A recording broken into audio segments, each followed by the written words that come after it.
In today's video, please join me as we create some Christmas tags.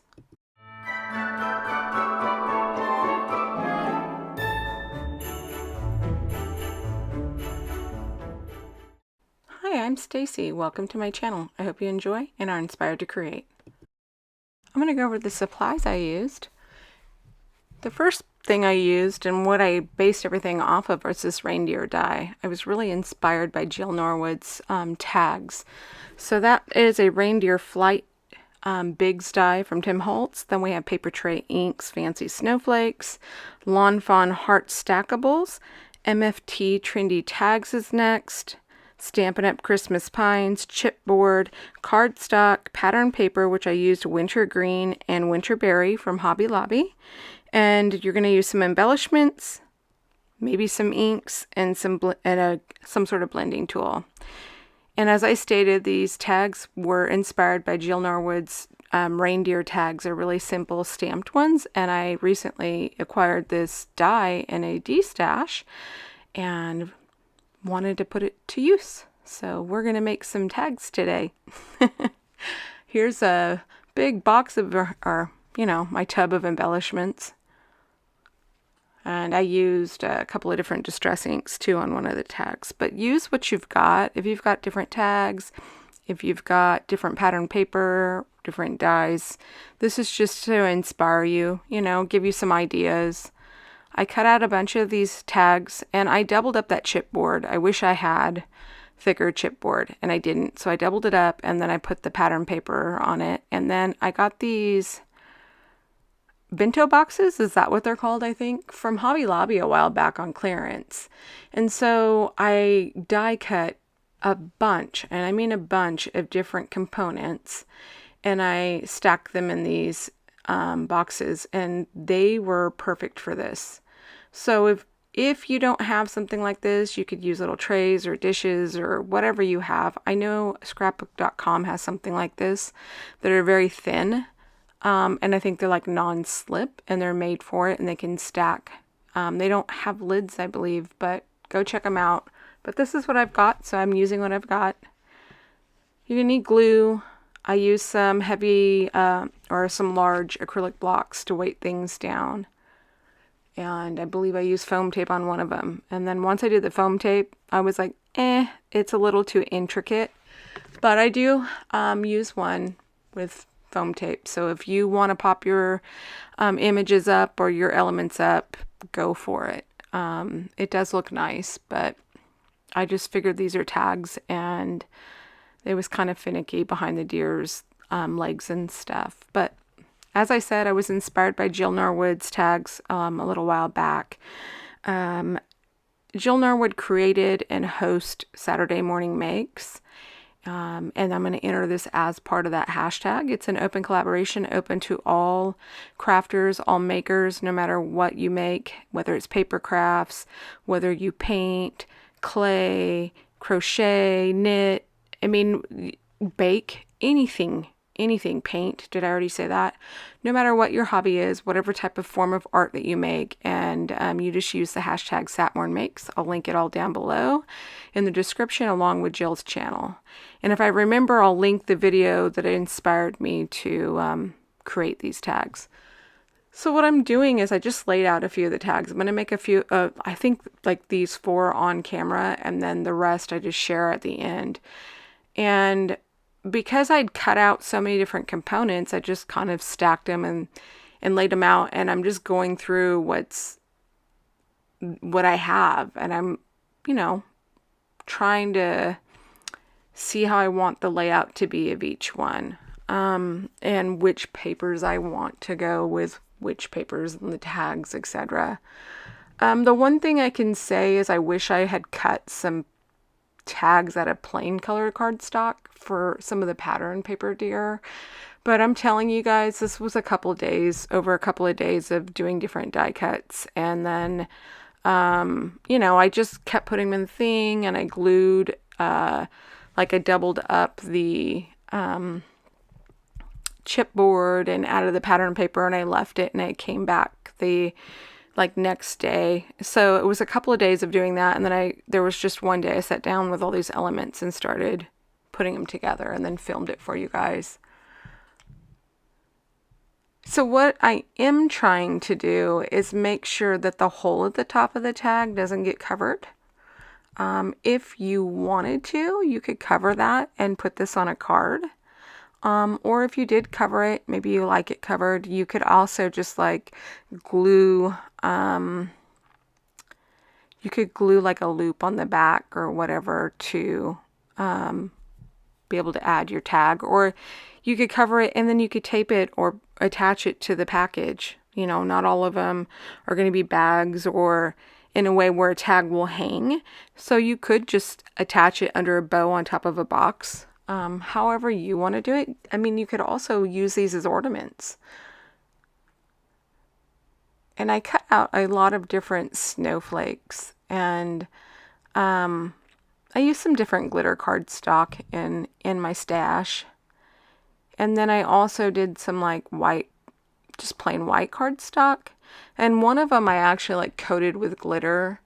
That red snowflake there on the third tag over, that one was just red cardstock, and I believe that one I put glue all over, and then I used some Martha Stewart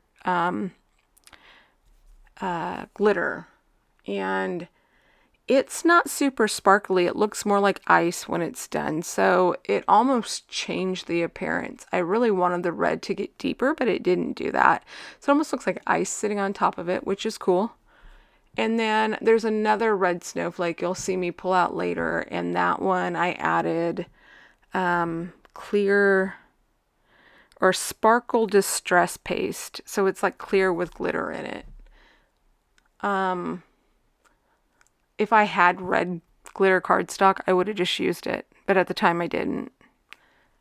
So I was experimenting with what I had. You could also use stickles or whatever glitter paste you have. I used to have Hero Arts glitter paste and I loved it.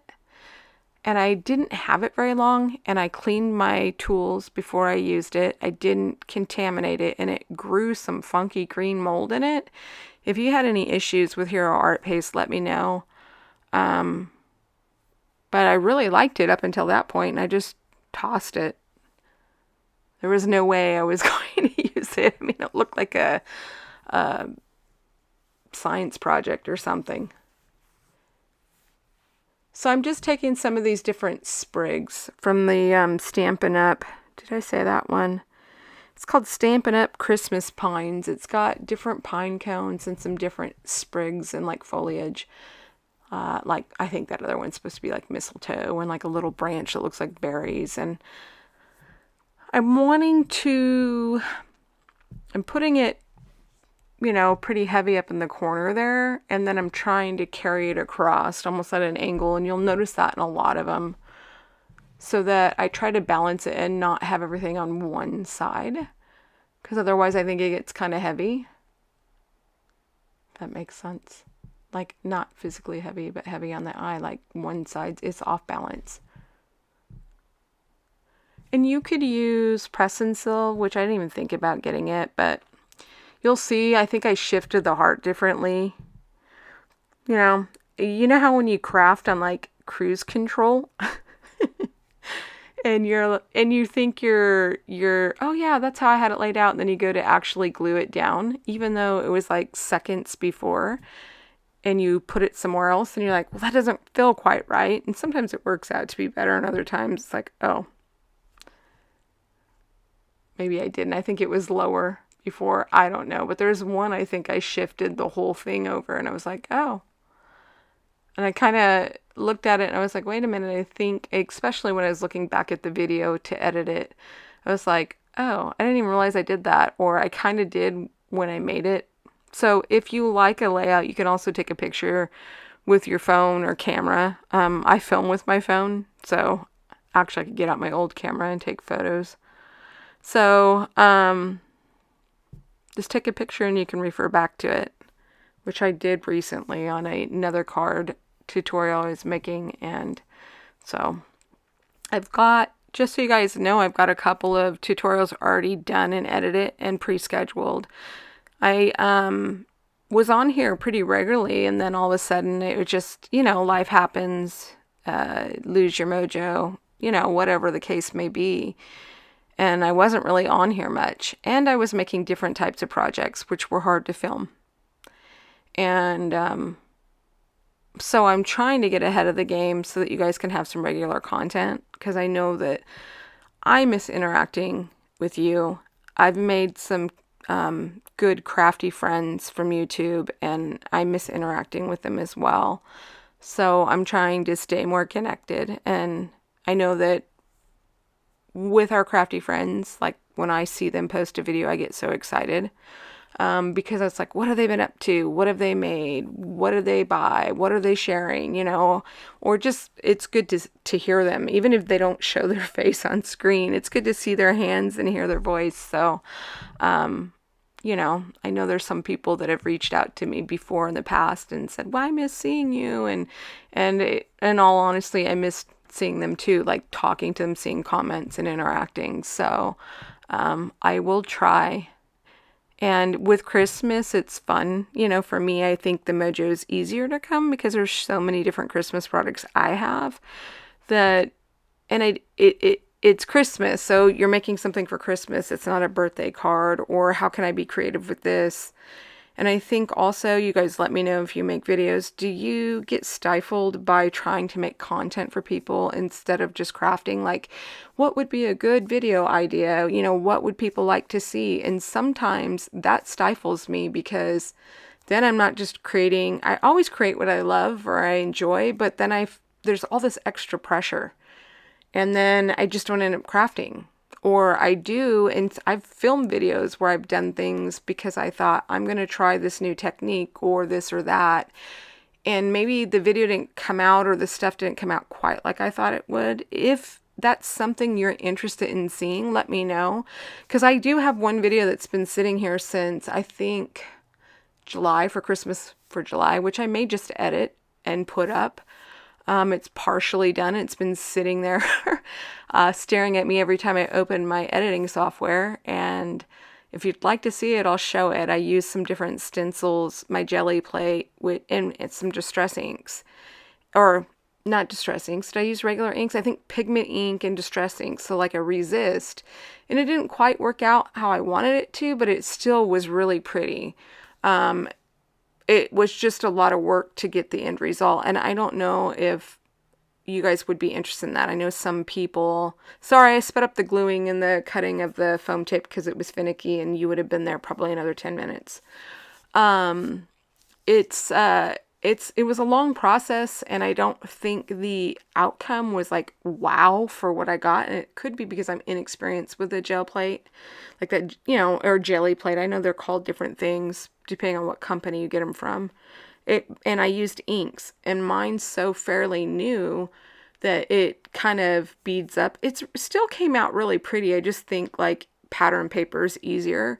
But if you like to create and you like to do those sorts of things, like I do, I mean, I've been using a lot of pattern paper because I have Christmas pattern paper that I love. And I've been trying to do that for you guys because I know that I love seeing all the makes with the pattern paper and how you combine, whether it be your die cuts or your colored images, and how well you guys do that. It's so, I'm in awe. I'm in awe of you when you combine them, and they just flow so nicely. And so I have been trying to step outside my comfort zone and use pattern paper a little bit more, which I did. A lot of you start in the beginning with pattern paper and like fussy cutting images out and popping them up and gluing them on the card, or using it in the background and then using stickers, or using your Cricut and cutting out all the different things or dies. And then I got a lot with stamps, and then I just fell in love with stamps, and it wasn't about the die cutting anymore for me. And I think the reason I like coloring so much is because I feel like I have more artistic freedom. So whether it's, you know, how I color it, you can adapt it. I mean, die cuts and all that do that too, but not in the same way for me. And I know everyone's different. Creating is creating, making art is making art. I just feel like I have a little bit more creative license with coloring rather than a pre-made. Well, stamps are pre-made too, but I hope you get what I'm saying. So that's why I like stamping so much. And then I try to make my own backgrounds or pattern paper because I think that's part of the process of wanting just to create for me. And each person is different. I think you can customize those backgrounds. And also the pattern paper is so pretty, I don't want to use it. Like, seriously, I hoard it. I have so much pattern paper, it's ridiculous. It's redonkulous, you guys. I know that I'm not alone. And then I feel like I used it. I'm never going to be able to use it again. It's used, or, I tell myself, you're so dumb, Stacy. Just use it because it's just sitting there. You can enjoy it or give it to somebody else who can enjoy how pretty it is. Anyway. So I'm gluing all these little bits and pieces down for this. I really liked this one. This is probably one of my favorites. With the pine cones and that bow. And I think, did I ink up the last one? I started babbling so much I looked away. It's weird watching myself replay on videos. Does anybody else struggle with that? Like watching your videos back, but you need to in order to make sure that, you're in screen, or even when you're editing. And when the volume's in the background when I'm editing, if I forget to mute it and I hear it, I'm like, sometimes I'm singing. And I'm one of those singers that's like a half a word here, the next word's a half word, and it's kind of a mumble. And there's no music. You can't hear the music. It's just there, and one clear word here and there. Oh, I really like this one too. I tried to make all the little sprigs and stuff like a spray out the side of the deer. And I loved that brown. It's like a brown glitter paper or glitter cardstock. And I got it in when I got my mother-in-law's crafty things when she passed. I got it from her. And I don't even know what brand it is because it was by itself. So I left the backs of the tags plain because almost every single one of them is chipboard on the back, because a lot of these different elements have chipboard, like the deer, to make it more stout. I double stacked this thin chipboard I had. If I had thicker, I would have just needed one layer. And I didn't put any ribbon or twine, and I want to do that when I actually attach it to the package so that I can adjust it how I want it. And I'll probably add little jingle bells, or how we have the cutesy buttons and stuff. That's what I'll probably do at the time when I attach it to whichever package or present it's going to go on. That way I have a little bit more control. So use what's in your stash. Thanks, guys. If you enjoyed, please like and subscribe, and I'll see you next time. Bye.